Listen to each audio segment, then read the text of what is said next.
Welcome to Cohesive Home Podcast Episode 3. In this episode, we'll be chatting about being intentional with technology in our homes. Later on in the episode, we'll also answer some of your questions from the last 2 weeks on Instagram.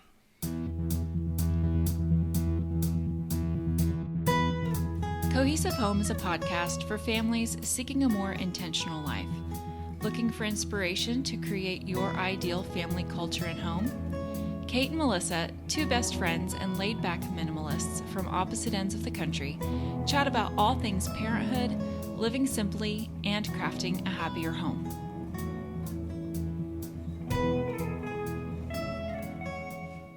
So a few weeks ago, we received a message from a friend in our Cohesive Home community who wanted to know more about how we handle technology. Here's Elizabeth's questions, read by Melissa. Elizabeth says, I'm so curious to find out how to avoid the sticky situations that cause you to use more technology. I find I'm very good at putting down my foot and saying I don't want to use technology as much, but actually doing it doesn't ever seem to last. Yeah, I definitely struggle with this myself, and who doesn't? In this podcast, we'll definitely try to tackle Elizabeth's question about how to make lasting changes when it comes to our family's tech use. Since this is such a huge topic, we're going to split it up into 2 different podcasts. Today we'll talk about how we personally use technology and our thoughts on it, and then in the next podcast we'll cover technology and kids.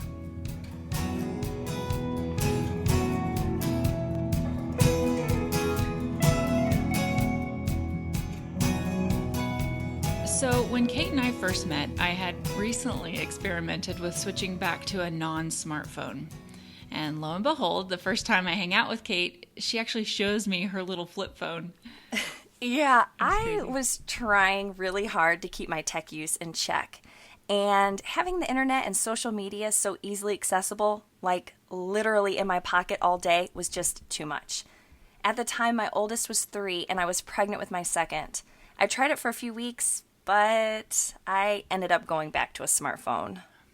I can totally relate though, because when we have a choice every day to be fully present and face-to-face with our families, of course, in theory, we will always choose our family and those around us. But in reality, a phone can be a huge distraction from truly connecting with others. And as simple as it is to think that getting rid of technology will solve the problem, there really is no easy fix. If you take a look around the next time you're out in public, pretty much anywhere, I bet you'll notice how many people are looking at their phones. When did we become a society that is more concerned with the people, places, and ideas inside of our phone than those that are actually right in front of us? Or even how difficult it is now to just enjoy a moment that you're in rather than trying to take a photo for Instagram. And I am so guilty of that. So if we're really being honest, how much are we actually enjoying those moments through a cell phone lens?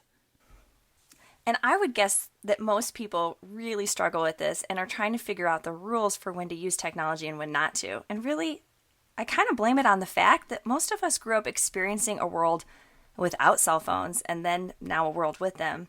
Our parents didn't have cell phones and computers to distract them, but we do. And now we have to figure out how to actually use them appropriately. Wouldn't you say that parenting with technology is a totally different game than what our parents dealt with? Yes. Right? And regardless of how old your kids are, whether they're a baby or a teenager, they're still aware of whether you're paying attention to them and when you are distracted by your phone or your computer. Oh, man, that is so true. So, I don't know, I'll be honest. I struggle with this quite a bit, and even before we started Cohesive Home.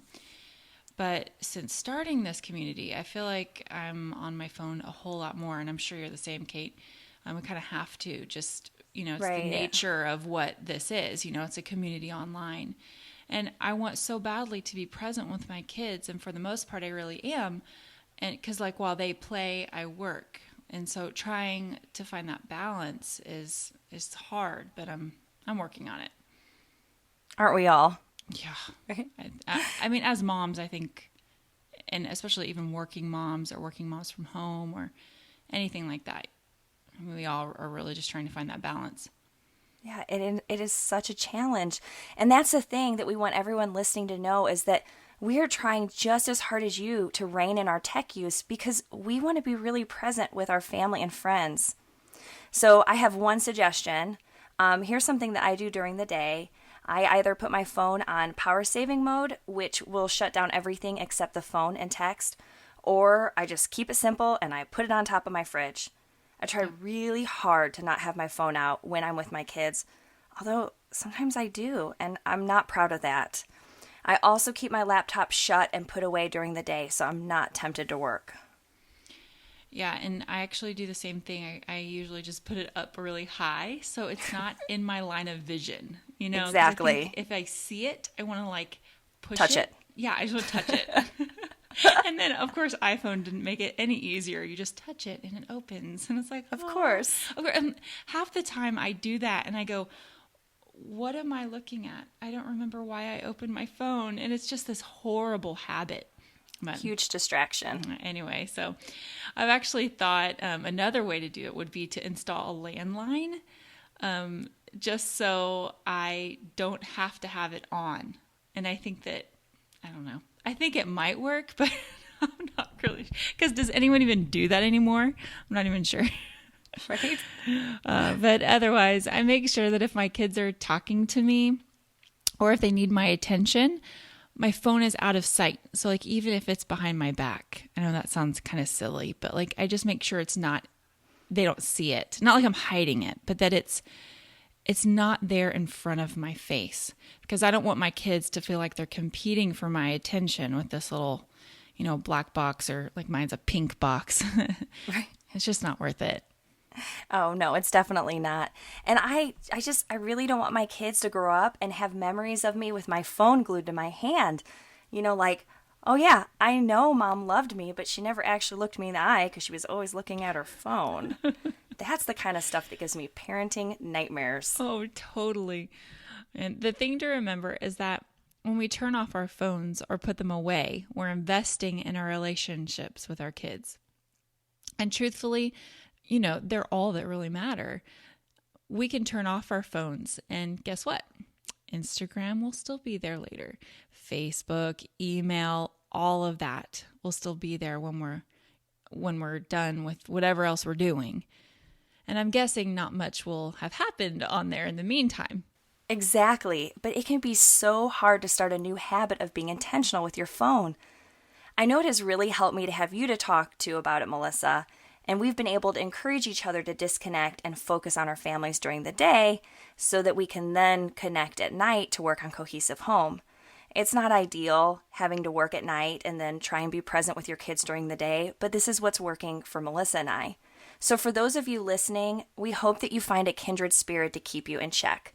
Maybe even someone within the Cohesive Home community. And it's been a huge help to have your support too, Kate. Cutting back on tech use is like going on a diet. Ooh, hate that word. It's so hard those first few days, but once you establish it as a habit, it becomes second nature. Reminding yourself that technology is a tool, not a lifeline, can help keep you from reaching for your phone too often. If you're feeling bored or sad or some other crazy emotion, because we are, well, I'm a woman, you're a woman. Only a man listening to this right now, he has a wife. And I'm just, They have emotions too. they do. They do have emotions. Right. But anyway, you can find another way to deal with it rather than mindlessly surfing the internet or scrolling through Facebook. Call a friend, take the kids to the park, pick up a book. That's actually what I've been doing a lot lately. Dystopian novels have become my new phone, I guess. Of course. But the point that we're making is to be more intentional with the way you use technology and care for yourself so that you don't immediately pick up your phone whenever there's a spare moment. And finally, if you're really struggling to set better tech boundaries for yourself, consider going on a tech fast. Give yourself set dates that you won't use your phone and then just turn it off. Tell people other ways to reach you and then just enjoy the silence. When my husband and I went away for a weekend together last month, I actually deleted Instagram off my phone so I wouldn't be tempted to work on Cohesive Home. I enjoyed the quiet of taking a break from social media, and I'm trying to do a digital fast more often. Even though we're partway through Lent, for those who observe it, giving up technology could be a powerful experiment, but only you can decide the parameters of your tech fast. And that's also why we don't post to Instagram on the weekends. We try to take a digital break on weekends, and we hope you will too. Bottom line here, find ways to turn off and ignore the tech. Connect with your family and friends without your phone in hand, and take regular digital fasts. And now we want to hear from you. Get on Instagram and look for the episode 3 podcast post. We want to know how you handle technology. Leave your answers in the comments and maybe we'll share them in an upcoming podcast. Okay, friends, we're moving on to the last portion of the podcast.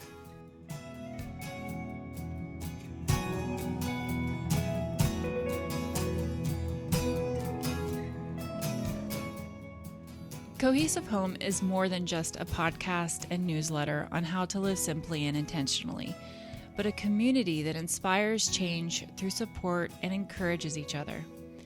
Reader Question and Answer is our community-sourced part of the podcast and time for us to share your questions and answers from Instagram. So keep commenting on Instagram and we'll keep sharing your ideas, because there's no community without each other. We all give a little and we all grow together. It's as simple as that. Melissa and I are so excited to announce the newest addition to our podcast lineup. Community Q&A is a new podcast segment in which we'll answer the top Instagram questions from the last week, as well as share your thoughts from the comments. Listen on as we tackle the current series questions on contentment. And if we totally butcher your name, we are so sorry. Sorry. Okay, so I'm going to go ahead and kick this off with the first question from the contentment series. Last week, we asked you all to think about your dream home and what's on your list for creating a space that is as unique as your family. Now we're going to turn the tables and answer our own question, as well as share with you some of your answers to the question. Kate, do you want to go first? Sure. So I'm going to be completely vulnerable here. We are actually living with my parents right now as we figure out what's next for us after having moved cross country to live closer to family. We just didn't imagine we would be living this close. Yeah, you never envision moving back in with mom and dad when you're an adult with kids. But we did it too. 3 times. 3. Well, just 3. Just 3. Well, and I know it won't be forever, so that helps too. So if I'm being totally honest with everyone listening, and some of you probably already know this if you follow me on Instagram, but we really want to travel for a period of time with our kids. So last fall, we bought a casita camper to start traveling, and then life sort of got in the way. It's a long story would take too long to explain on a podcast, but we're trying to figure out what's that next step. And we definitely feel pressure to make a decision, and people want to know, why aren't you buying a house? But what matters most to me, what would make up my dream home, which was the question from this series, would be having more time with my husband and my girls, and for my kids to just be creative and adventurous, to travel and see new places, and then also to be able to connect with other people and just have community. So really, it doesn't matter to me if we're in a house or a travel trailer. I just want to get this wanderlust out of my system and spend more time with my family. So I'm trying really hard to be content with where we are right now, because I want to be in that next stage where we're traveling and exploring, but we can't do that yet. And it's a process. So it's definitely an act of patience for me to wait for the timing to be right and just trust that what we're meant to do will happen. Okay, sorry that was so long, Melissa. No. So now it's your turn. What does your dream space look like? Okay, no, that was a really good answer. Okay, wow. Well, so currently we're in a rental house. That could be cute if we change like everything about it. Just everything. Everything. It was really hard coming back from Germany, where things were very beautiful. And our space had white walls, and it was built in the 1700s, and it has character. And so coming back to Oklahoma, which is where our family is, and we love it here, but it doesn't have as much character. And so my dream space would definitely be I don't know, fireplace is a must. If we're talking about those things, I guess, fireplace, Of a course. garden, a big kitchen. I don't know, something cozy and cottagey, like in France. But that's an entirely different topic, wanting to be in a different location altogether. But, really, Brandon and I, we've really had to learn to be content here, no matter what our walls look like, no matter what surrounds us. We just know that we're on the right track to the final destination, wherever that is. But who knows? I mean, I think each part of your life, you have different seasons. And this season, my home isn't my dream home. But like you were saying, ultimately, it's about family and the amount of time. Like I would say my dream would be to have more time with my husband if I could actually have that dream. I think every, spouse says that. But at least we feel like we're on the right track. We know where we're supposed to be. And, but yeah, cozy and cottagey. If you want to,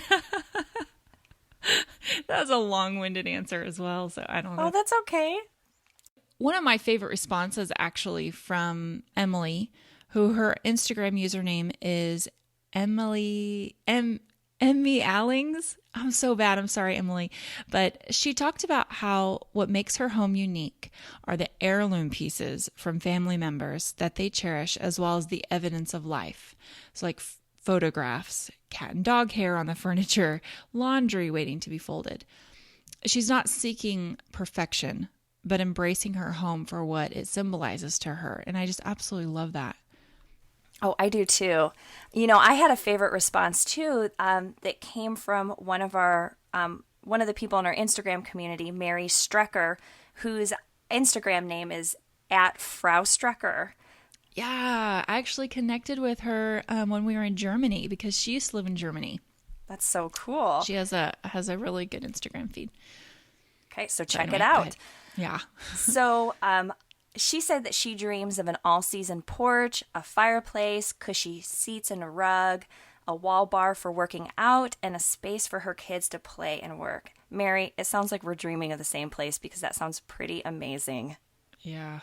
I love the all-season porch. I would love that. Okay. So anyway, we also asked everyone last week how you feel about your home right now. And here's what we learned from you. Many of you long for contentment in your home, but you're not sure how to achieve it. So Mama Zine, Shannon Emmons, and Elizabeth Janine are all working on updating their homes while trying to be content with where it is right now. And we love that. Oh, yeah. Charlie Newport of @Charlie RV there yet. It was just so clever. Yes. It is so clever. Oh my gosh. Now I get it. Okay. Charlie RV there yet. Oh, that's so cute. Okay. She lives in a 270 square foot RV, and how living in such a small space helps them to be more intentional about spending time outdoors and being content with their home. Wow. I love that. Yeah. Several people in the community also mentioned how decluttering has helped them find calm and contentment in their homes. So Sarah Niska of @Miss Boomty mentioned that streamlining her New York City home has helped her view it as a sanctuary. That's such a lovely way to view a home, isn't it?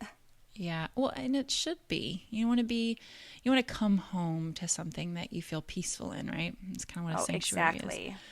is. So, and I also love the @Space to Moves response.